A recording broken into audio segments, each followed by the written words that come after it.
या बातमीपत्राचे प्रायोजक आहेत A1 collection and cloth centre, Begampeth, Solapur. Solapur जिल्ह्याचे जिल्हाधिकारी कुमार आशीर्वाद यांनी जिल्ह्यातील सर्व मुख्याधिकाऱ्यांची बैठक घेऊन त्या बैठकीमध्ये नगर परिषद कर्मचाऱ्यांच्या व सफाई कर्मचाऱ्यांना विमा आयुष्मान भारत योजनेचा लाभ, आरोग्य शिबिर यासारख्या योजना राबवल्या। त्यानुसार सूचना दिल्या होत्या। पंढरपूर नगर परिषदेच्या सफाई कर्मचाऱ्यांचे 2 दिवसाचे क्षमता व बांधणी प्रशिक्षण शिबिर कॅम्प फाउंडेशन पुणे यांच्या मार्फत नगरपालिका सभागृहात आयोजित करण्यात आलं होतं। या शिबिराचं उद्घाटन मुख्याधिकारी डॉक्टर प्रशांत जाधव यांच्या हस्ते, उपमुख्याधिकारी ॲडव्होकेट सुनील वाळुसकर, आरोग्याधिकारी शरद वाघमारे, नागनाथ तोडकर, कॅम्प फाउंडेशन पुणे संचालिका डॉक्टर नीतू सिंग यांच्या प्रमुख उपस्थितीत करण्यात आलं। यावेळी बोलताना मुख्याधिकारी डॉक्टर प्रशांत जाधव यांनी जिल्हाधिकारी कुमार आशीर्वाद यांनी दिलेल्या सूचनेनुसार नगर परिषदेचे प्रशासक गजानन गुरव यांच्या मार्गदर्शनाखाली सफाई कर्मचाऱ्यांचे 2 दिवसाचे क्षमता व बांधणी प्रशिक्षण शिबिर आयोजित केले असल्याचं सांगितलं। त्याचबरोबर सफाई कर्मचाऱ्यांची रक्कम 396 पोस्टल विभागाकडे भरून 10 लाखांचा विमा उतरवण्यात येणार असल्याची माहिती त्यांनी यावेळी दिली।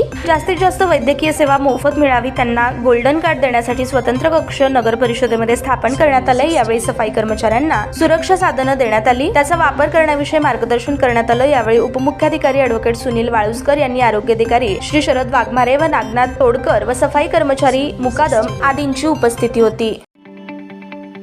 ताज्या बातम्या पाहण्यासाठी प्राईम महाराष्ट्र न्यूज चॅनलला सबस्क्राईब करा।